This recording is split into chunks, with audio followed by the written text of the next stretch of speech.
आज खरं म्हणजे आपल्या सर्वांना याची कल्पना आहे की या देशामध्ये ज्या काळामध्ये खूप मोठ्या प्रमाणात आक्रमण होत होती आणि आपला भागवत धर्म हा संकटात होता, आपली आस्थाची केंद्र, आपली धर्मस्थळं ही उद्ध्वस्त होत होती, अशाही काळामध्ये या भागवत धर्माला जिवंत ठेवण्याचं काम जर कोणी केलं असेल तर ते आमच्या वारकरी परंपरेने केलं.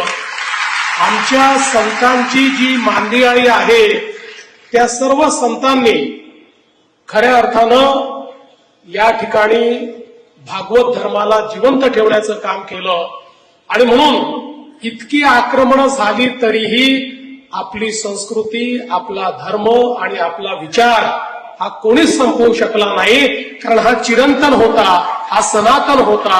आणि आमच्या भागवत धर्माचे पाईक म्हणून आमचे सर्व संत त्या ठिकाणी समाजामध्ये सकारात्मकता, समाजामध्ये अध्यात्म, समाजामध्ये सुविचार हे सातत्याने रुजवत होते.